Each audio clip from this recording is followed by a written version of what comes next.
2 weeks after the morning everything turned, I was sitting on the cold concrete outside Kennel Run number 9 at 5:15, with an old dog's gray head resting on the toe of my boot, and the whole air station still asleep around us. The security lights buzzed. Somewhere past the flight line, a generator coughed and caught. Falco breathed the way old dogs breathe, a little too loud, a little too slow, his ribs going up and down against my shin, and every so often his back leg twitched in a dream that I hoped was a good one.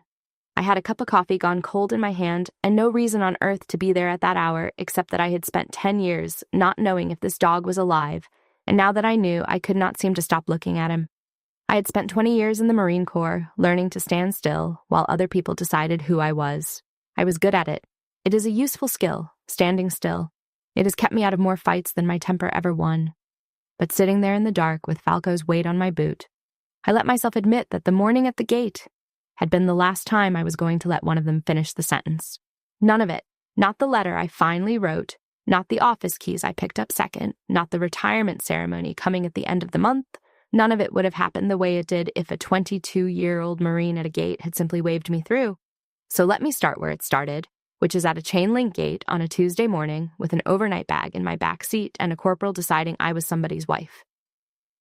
I had reported a day early on purpose. I had driven in the night before, 5 hours down a highway that emptied out after dark, with the radio low and the dog crate in the back seat still empty because Falco was not Falco yet. Was still a name in a file I did not know I was about to find. I had stopped at a chain hotel off the Interstate 2 exits from the base, the kind with a waffle machine in the lobby and a parking lot full of contractors' trucks, and I had lain awake most of the night, the way I always do before I take a new job, running the base in my head, the gates I had not seen yet, the Marines I did not know yet, all of it a shape I could not quite make out. Reporting early is a habit I picked up somewhere around my second duty station and never put down. If you show up when they are expecting you, they have arranged themselves for you, and you learn nothing. If you show up a day early, a few minutes past 7 in the morning, you see the base the way it actually is when it thinks no one important is watching. I have taken over 4 organizations in my career, and I have driven to the least glamorous corner of each of them first. Alone, in civilian clothes before anyone knew my face. It has never once steered me wrong. My orders said report no later than 0800 the following morning to the Provost Marshal's office to assume duties as the incoming installation Provost Marshal. That is the police chief of the base, more or less, the officer responsible for the gates, the patrols, the investigations, the working dogs, all of it. It is a serious job, and I had wanted it for a long time, and I had learned a long time ago that the way to walk into a serious job is quietly and a day early, when nobody is standing in a formation waiting to see what the new boss looks like. So instead of driving to the headquarters, I drove to the kennels. A provost marshal can learn a base 2 ways. She can read the blotter, which is the running log of everything that goes wrong, every fender bender, and every locked-out barracks room, and every argument that got loud enough for somebody to call it in. The blotter tells you who got caught. Or she can go to the kennels early, before anyone is dressed for her, and watch how the handlers move around their dogs, and watch how the dogs move around the handlers, and learn something the blotter will never tell you. The blotter tells you who got caught. The kennels tell you who is loved. I have always trusted the kennels. I learned that at my second duty station, years ago, from a first sergeant who has since passed. He told me that you can fake a good inspection and you can fake a good briefing, but you cannot fake the way a working animal or a young Marine relaxes around a leader they trust, and that if I wanted to know the true health of a unit, I should watch the things that cannot lie to me. Dogs cannot lie to you. Neither really can a 20-year-old private, not with his body, not if you know how to look. So I have made a habit at every command of going first to the place where the things that cannot lie live, and standing there quietly and letting the unit tell me the truth before anyone has a chance to dress it up. I have never once regretted it, and it has more than once saved me from trusting the wrong smiling captain in my first week. So I drove to the kennels, and I meant to stand there quietly and read the truth of my new command off the way the handlers moved, and instead the truth came off the fence at me on 4 old legs and knocked me flat, which I suppose is the kennels telling you who is loved in the most direct possible way. I parked in the small gravel lot outside the military working dog compound at a few minutes past 7 in the morning. I was in civilian clothes, gray slacks, and a plain rain jacket. No cover, no rank, nothing on me that said Marine except the way I stand, which I have never been able to take off. My hair was up. My CAC card, The common access card that is every service member's identification was in my jacket pocket, along with a folded copy of my orders. I had an overnight bag on the back seat because I had driven in the night before and slept in a hotel off the highway, the way you do when you are early on purpose. The compound was a long rectangle of chain link and concrete, kennel runs down one side, a low cinder block office at the near end, a training field with an obstacle course out past the fence. It smelled the way every kennel I have ever loved has smelled, of straw and disinfectant and warm dog, and the smell went into me and took 10 years off before I had taken 3 steps. I did not get a 4th step. A young Marine came out of the guard shack by the pedestrian gate before I reached it. He had the squared-away, slightly overcooked bearing of a junior man who takes his post seriously, which I would learn to respect before the hour was out, and a corporal's chevrons and a name tape that said Renner. He put himself between me and the gate, not rudely, just certainly, and he looked at my slacks and my rain jacket and my empty hands and my car with the bag in the back, and he decided. "Morning, ma'am," he said. "Is your husband on base?" I stopped. I did not say anything yet. "The side's restricted," he went on, a little kinder now that he had placed me. "Spouses use the visitor lot around the front. If you're looking for family services or you need to get on his unit's list, the pass office by the main gate can help you out. You can't come through here." There is a particular feeling that comes when someone tells you who you are and gets it entirely wrong. And it is not anger, or it does not have to be. It is more like watching a man walk confidently into the wrong room. I have felt it enough times to know that the first move is almost never to correct him. The first move is to hold still and see how far the wrong idea carries him. Because how far a person will carry a wrong idea about you tells you almost everything you will ever need to know about him. So I held still. "I'm not lost," I said, which was true, and told him nothing. He smiled the way you smile at someone you have decided to be patient with. "I hear you, ma'am. It's a big base. But this is a working gate. I can't have foot traffic through here. It's a safety thing with the dogs. The visitor lot's a real short drive. You just go back out the way you came and hang a left." Behind him, through the chain link, a dog had stopped pacing. I noticed it the way you notice a change in a room before you can name it. Down the line of runs, most of the dogs were doing what kenneled working dogs do in the morning, pacing their concrete, barking at the new person, throwing themselves happily at the fence. But one of them, a big, gray-muzzled Belgian Malinois in run number 9, had gone completely still. He was standing square, head up, ears forward, nose working, and he was staring at me across 40 feet of asphalt with an intensity that had nothing to do with a stranger at a gate. I did not let myself look too long. I have learned not to hope out loud. Corporal Renner was still talking. He had settled fully into the story he had built for me, the wife who wandered to the wrong gate, and he was being nice about it, which somehow made it worse and better at the same time. He told me again about the visitor lot. He told me the pass office opened at 0730. He asked if I needed the number for family readiness. He had decided who I was, completely. And correcting him at that moment would have cost him nothing and taught him nothing. And I found that I did not want to teach him a cheap lesson. I wanted to see the whole shape of the morning. "I'll be all right," I told him. "I'm just going to stand here a minute, if that's all right." "You really can't loiter at the gate, ma'am," he said, apologetic. And that was when the dog in run 9 made a sound. It was not a bark. It was low and rough, and it broke in the middle, the sound an old animal makes when something it had given up on walks back into the world, and a young handler 2 runs down turned his head at it, because he had never heard that dog make that sound either. Let me tell you who I was before I was a chief warrant officer, standing at a gate in a rain jacket, because you cannot understand the next 4 minutes without the 10 years underneath them. I enlisted in the Marine Corps in 2006, at 18, straight out of a small town where the recruiter was the most interesting thing that had happened in a while. I went into military police because it was open and because it sounded like it might mean something. And 4 years in 2010, I went to the military working dog handler course, and that is where the rest of my life started. If you have never worked a dog, I am not sure I can explain it to you in a way that will land. It is not like owning a pet. It is a partnership in the oldest sense. 2 animals who have agreed to trust each other with their lives. And the dog holds up its end better than most people you will ever meet. My first certified dog washed out on a medical issue after a year. My second was a green Belgian Malinois out of the breeding program, whelped in 2013, and his name was Falco. He was, when they handed him to me, an idiot. I mean that with love. He was all drive and no brakes, 100 miles an hour in every direction, so intense he would work himself into a lather over a tennis ball, and it took the better part of 2 years to turn that engine into something that could clear a road under pressure without losing its head. By 2015, we were certified as a patrol and explosive detection team, and by then, he was not an idiot anymore.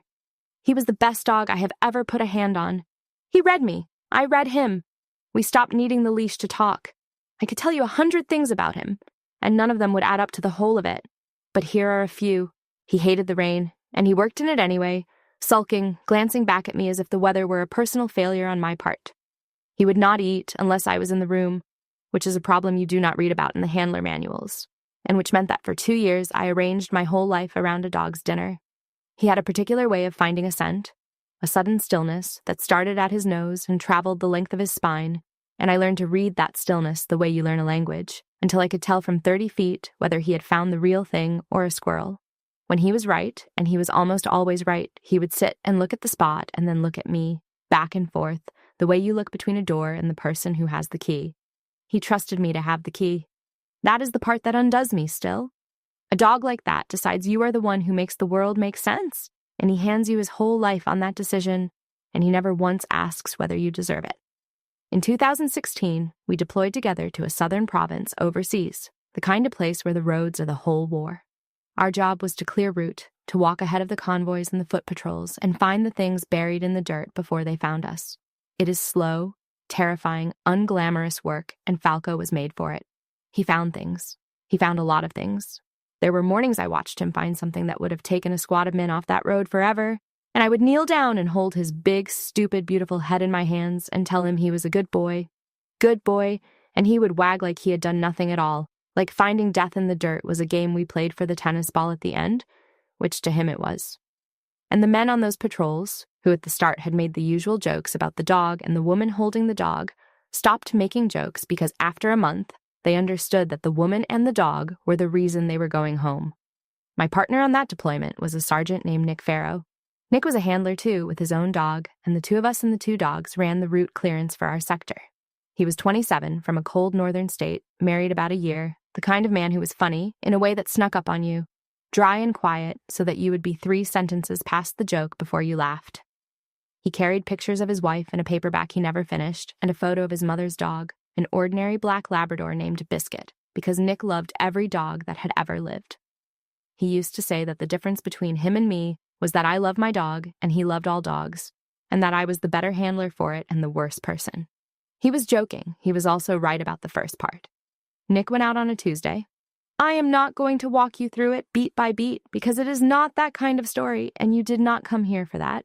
What matters is that it was a complex attack. An explosive on the road meant to stop us and men waiting to finish what the explosive started, and that when it was over, Nick Farrow was gone, and Falco had taken shrapnel through his left hind leg, and I had a concussion that made the world ring for a week and a gash in my forearm I do not remember getting. What matters more is what Falco did after. He should have gone down. The vets told me later that the leg alone should have put him on the ground and kept him there. Instead, he dragged himself to the nearest vehicle on 3 working legs, and he put himself between the wounded and the tree line, and he would not lie down. He would not let anyone treat him until every single man was accounted for and loaded. He held a security posture with a leg that was mostly ruined because that was the job, and the job was not finished. I have seen a lot of Marines do hard things. I have never seen anything hold a line like that dog held it that day. They wanted to write him off. That is the part that still sits wrong in me 10 years later. There is a process for a working dog with a wound like that, and the process very often ends with the dog being retired out of the program at best, or worse. And there was paperwork already moving that direction while Falco was still in the surgical recovery kennel, because dogs like that, they told me, do not come back from a leg like that. I was in a hospital bed myself, with my arm wrapped and my head ringing, and I fought that paperwork from the bed. I signed things. I made calls I was in no condition to make. I told a colonel I had never met that the dog had held security on a ruined leg so that his Marines could go home, and that if the Corps wrote him off after that, it could write me off too. I made a nuisance of myself. I want to be honest about that, because it is easy to tell this part like I was noble. And I was not noble. I was furious and concussed, and I made phone calls I had no standing to make, and I said things to people above my pay grade that a smarter Marine would not have said. I told a sergeant major that if the paperwork went through, I would put in a request mast and take it as high as the process allowed. I gathered statements from every man on that road, and every one of them wrote the same thing in his own words, that the dog held the line, that the dog would not go down until they were safe, and I put those statements in front of anyone who would look at them. A wounded handler is not supposed to have that kind of leverage, and technically I did not, but there is a kind of moral weight that a room full of infantrymen's sworn statements carries, even when the regulations do not, and eventually the paperwork stopped moving in the wrong direction and started moving in the right one. He came back. It took the better part of a year, but Falco came back to limited duty, and he worked again, and he was good again, slower but wiser, the way the best of them get. And then the Corps did what the Corps does. It moved me one way, and it moved him another. I got orders. He got a new handler at a new station. And that was that. You do not own the dog.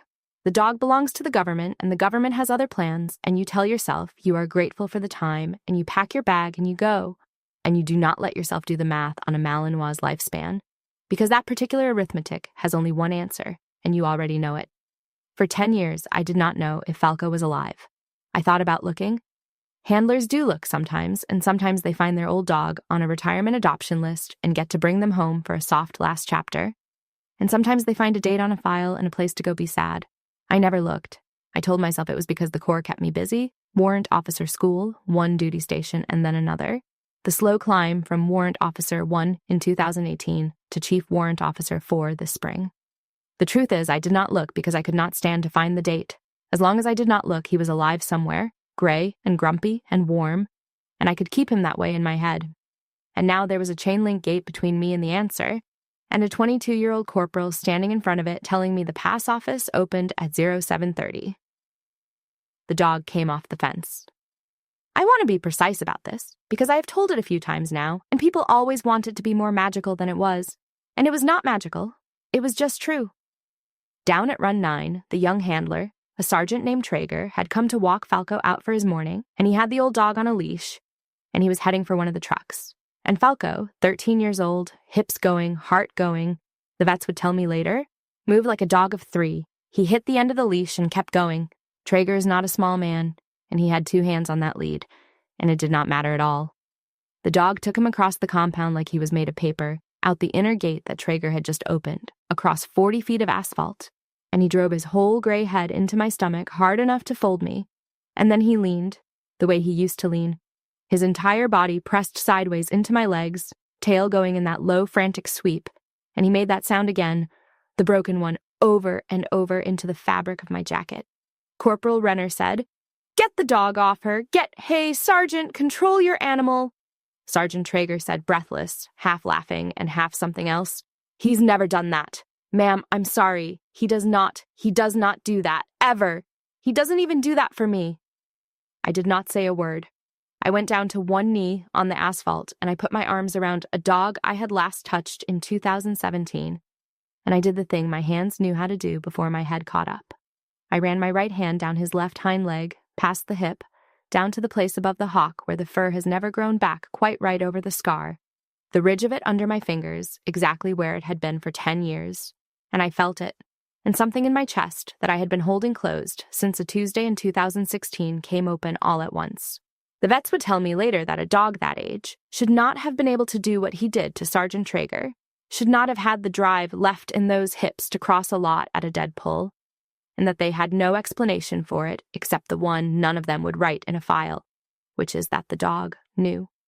13 years old, a nose that had lost most of its edge, hips that hurt him to stand on, and one scent out of 40 feet of morning air reorganized his whole ruined body into the dog he had been at 3.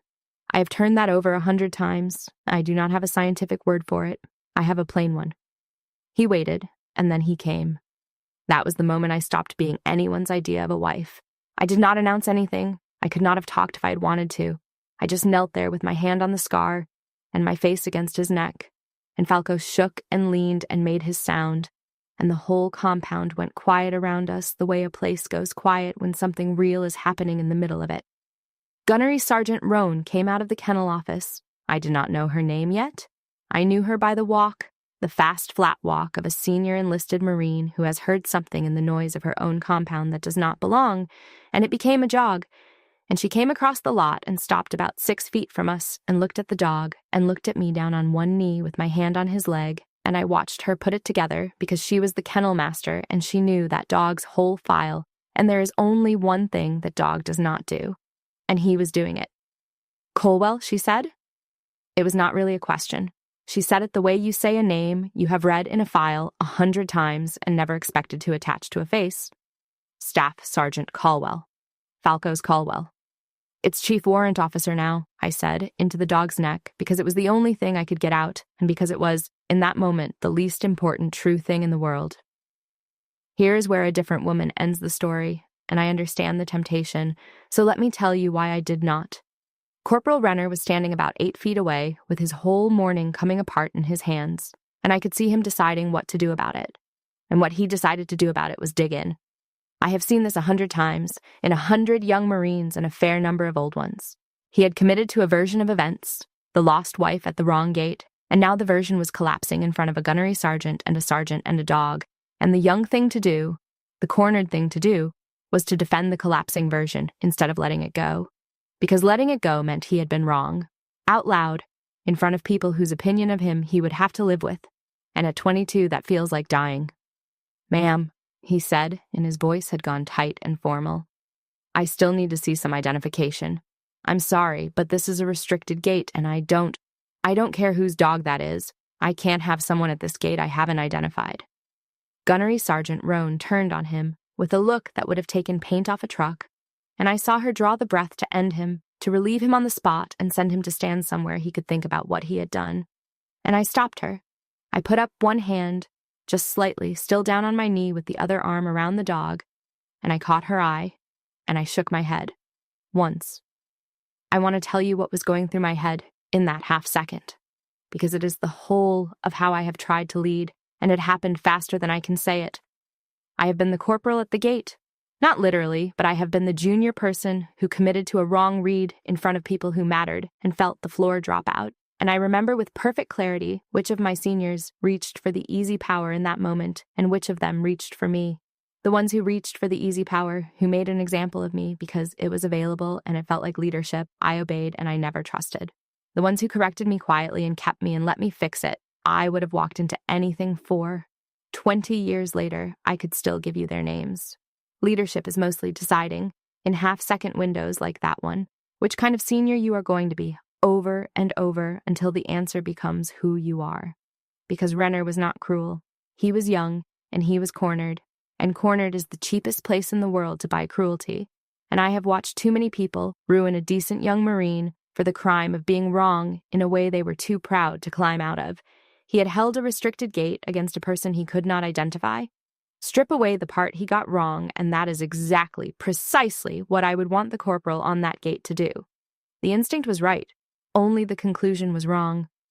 And you do not burn down a right instinct to punish a wrong conclusion. You correct the conclusion and you keep the instinct, if you have any sense at all about what makes a force worth commanding. So I stood up, slowly, with one hand still resting on Falco's head, and I reached into my jacket pocket slowly, and I watched Corporal Renner tense, as if I might come out with something that would make his morning even worse. I came out with my CAC card and my folded orders. I handed them to him flat, both hands, no ceremony, the way you hand a man something you want him to actually read instead of react to. And he took them, and he looked at the card, at the rank on it, Chief Warrant Officer 4, and at the name, Caldwell.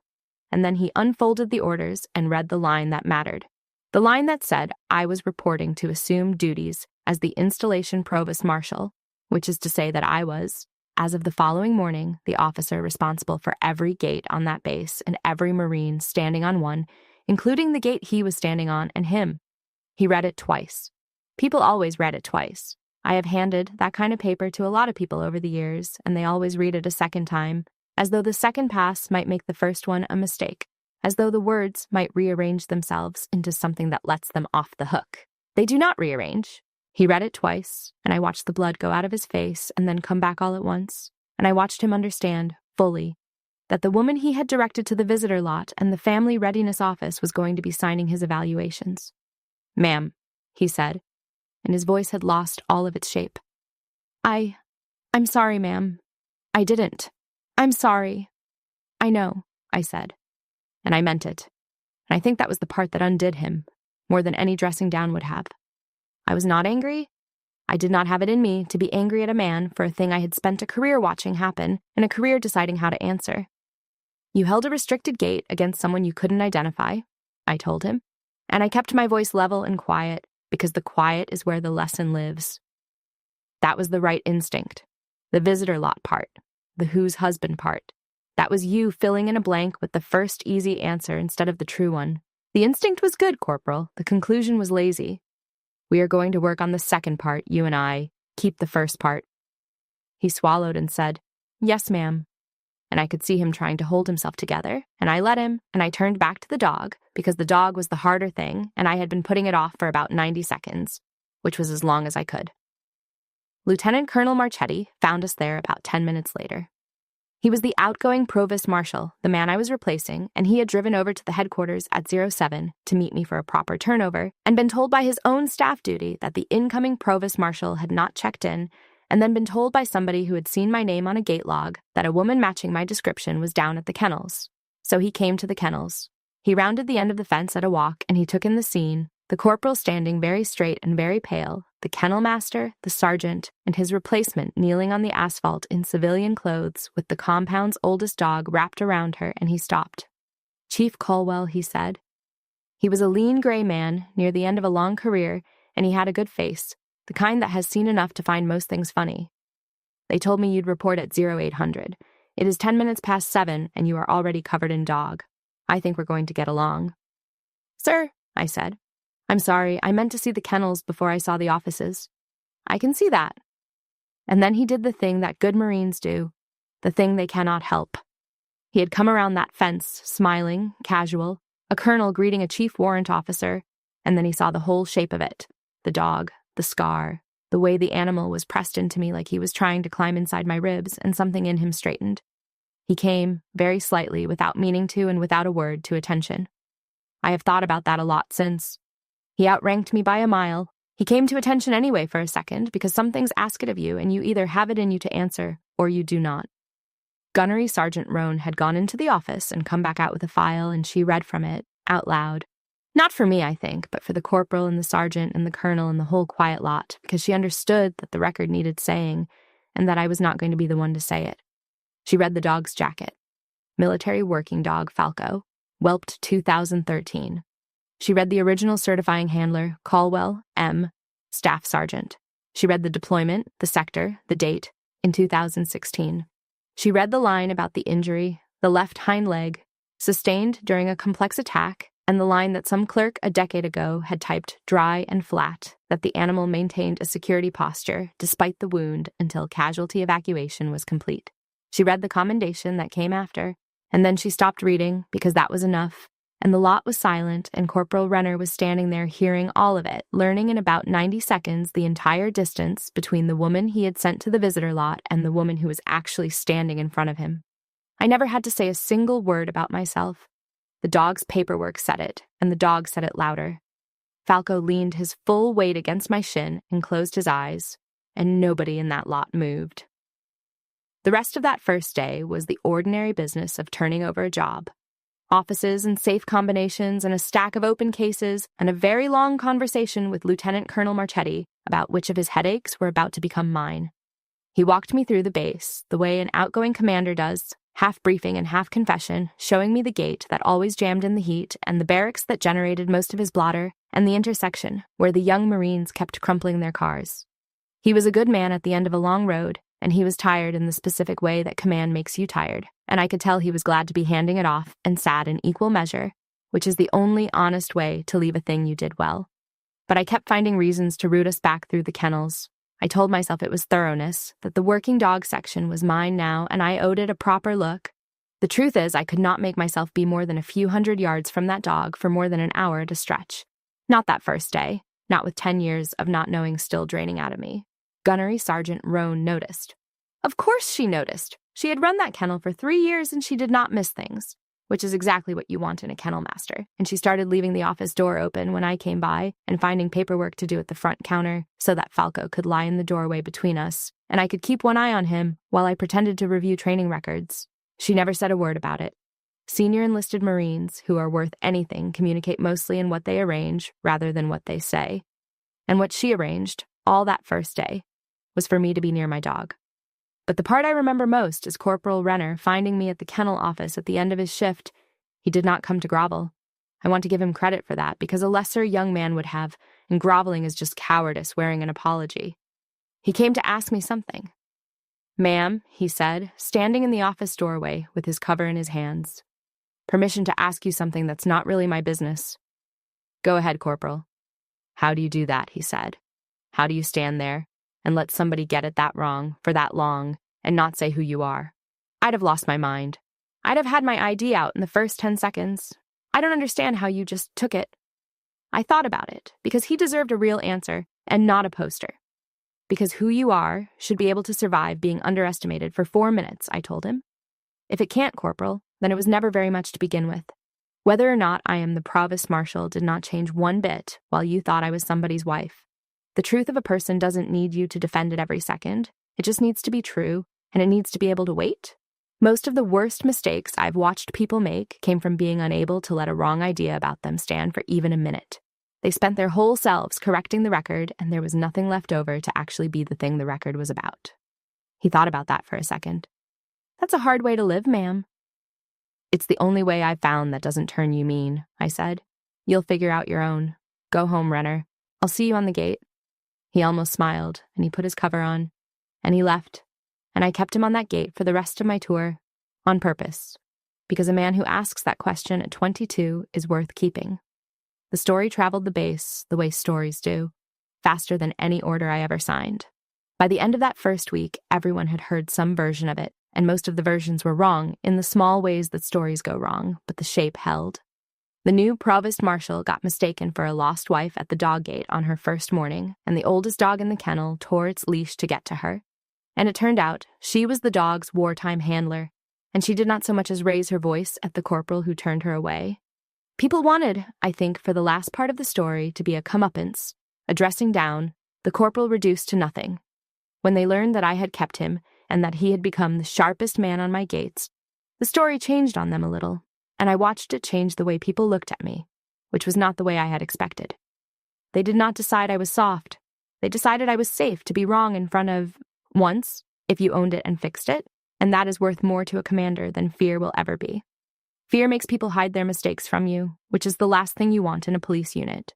I would rather run a gate full of Marines who know they can survive being wrong in front of me than a gate full of Marines who would rather let a threat through than admit they are not sure.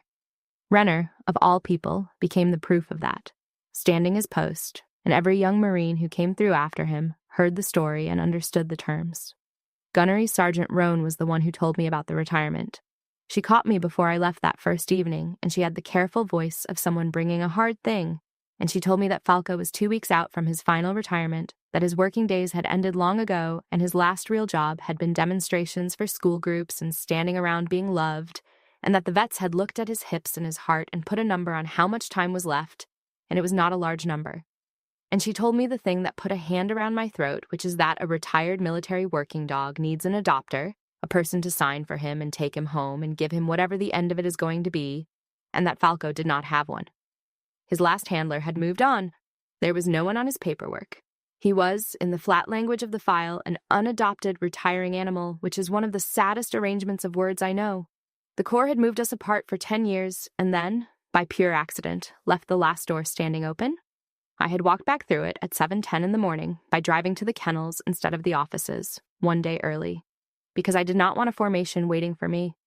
If I had done the normal thing, the on-time thing, I would have reported to the headquarters at 0800 the next day, and Falco would have been retired out to nobody 2 weeks later, and I would never have known he had been 40 feet away. I asked for the adoption packet before I asked for my own office keys. I want that to be on the record. I signed for the dog before I signed for the safe. That night, in the temporary quarters they had put me in while my household goods caught up, with Falco asleep and snoring on a cheap bed I had bought for him at a big box store on the way home, I finally wrote the letter I had owed a woman named Sandra Farrow for 10 years.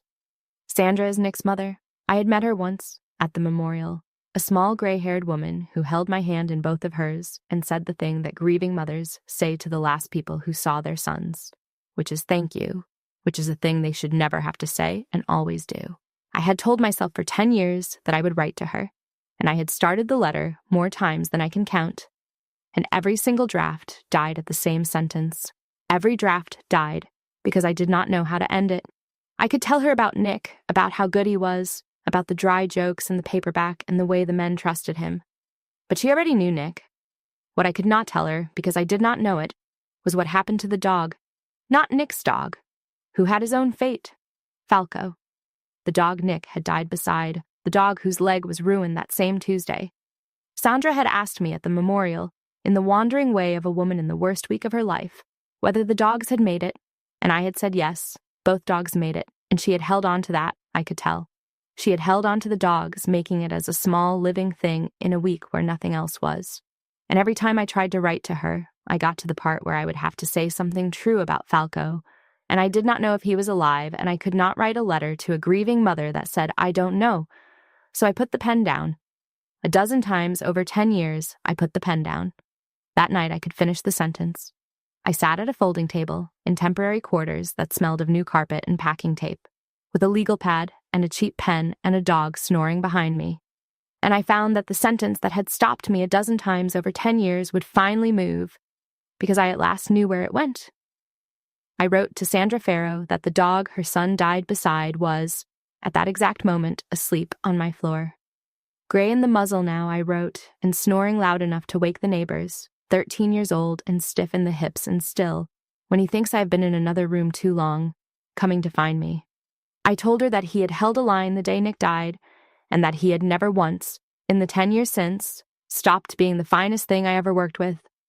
I told her that by an accident I could only call a gift, he had come back to me at the end, and that I was going to be the one to walk him out of this world when the time came, so that he would not have to do it alone, and so that some piece of that Tuesday would finally end with someone keeping a promise, instead of losing something. I told her he waited.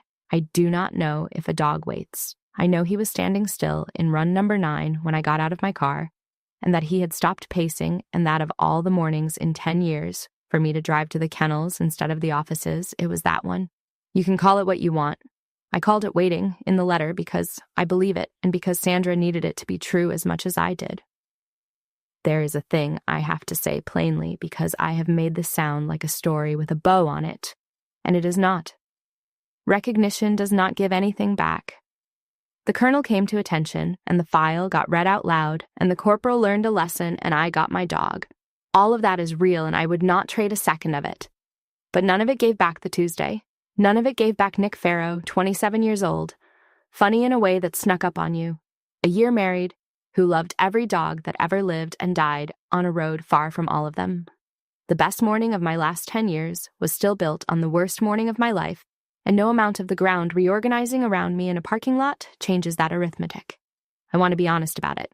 The reunion was a gift, and the loss was still a loss, and holding both of those at once, without letting either one cancel the other, is, I think, the actual work of being a person, and I am still not very good at it. I have thought a great deal since that morning about how thin the margin was.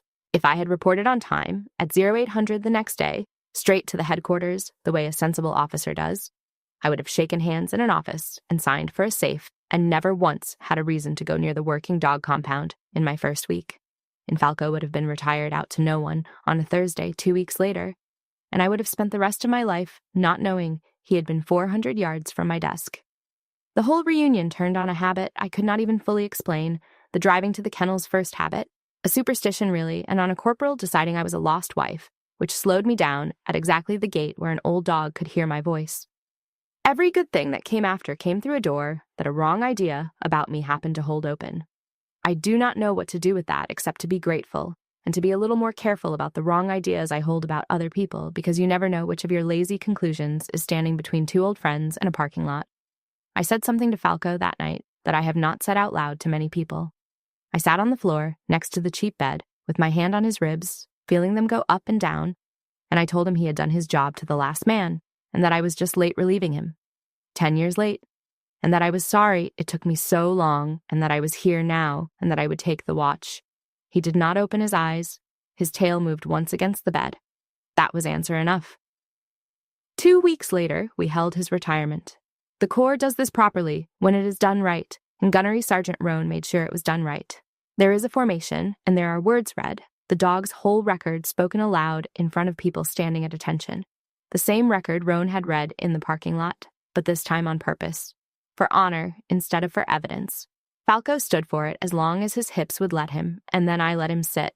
Because he had earned the right to sit, and because I am the provost marshal and nobody was going to tell me the dog had to stand. It was a small formation by design because Falco would not have thanked me for a big one. The kennel staff, a handful of the handlers, Lieutenant Colonel Marchetti, who delayed his own departure by a day to be there, and a color detail. Roan read the record. She read it the way you read scripture, slow and level, letting the weight sit in the pauses. And when she got to the line about the security posture and the ruined leg, her voice did the thing that a senior enlisted Marine's voice is never supposed to do, and did anyway. Caught, just for a word, before she squared it away and finished. Nobody looked at her. That is the kindness Marines pay each other, to not look. I stood there in my dress uniform holding a leash that no longer really did anything, because the dog on the end of it went where I went now by choice and not by command, and I kept my own face still through most of it, and did not entirely succeed at the end, and nobody looked at me either. We gave him a certificate he could not read, and a folded flag-sized square of the demonstration blanket he used to wear, and the handlers came by one at a time and knelt and said goodbye to a dog most of them had only known as the gray old-timer who slept in the office, not knowing until Roan read it out loud what that old-timer had been. And Falco took all of it, the way he took everything at the end, with a kind of patient dignity, leaning into each hand, giving each young Marine a moment they would carry, and then looking back over his shoulder to find me, always, to make sure I had not gone anywhere. Corporal Renner was in the front rank, squared away, cover square, uniform right, because I had kept him, and because keeping him had turned out to be one of the better decisions I made that year. He had become, in 2 weeks, the sharpest man on my gates, and I knew exactly why. There is no advocate for doing a thing right like a young Marine who got it wrong once, in front of everyone, and was allowed to stay and fix it instead of being thrown away. I could have made my name on that base by breaking a corporal at a gate on my first morning. Half the base would have heard the story by lunch and decided the new provost marshal was not to be crossed. Instead, I made my name by keeping him, and by keeping a promise a dog made me in 2016, and I will take that reputation over the other one every day I have left, Sandra Farrow wrote back. Her letter was on my desk the week after the ceremony, in careful cursive on the kind of stationery that older women keep in a drawer for occasions. She said she had read my letter 4 times. She said she had cried, but the good kind, if there is a good kind, and she thought maybe there was. And she said something that I have not been able to stop turning over since, which is that Nick would have liked knowing that the last thing he trained still worked. She meant the dog. I have decided she also meant me. I have decided to let her mean both. She enclosed a photograph, too, which I keep in the top drawer of the provost marshal's desk, the drawer that sits directly above the dog. It is Nick at maybe 9 years old, gap-toothed, kneeling in a backyard with his arms around an ordinary black Labrador named Biscuit, the dog he used to carry a picture of on the deployment, the one he loved before he loved all the others.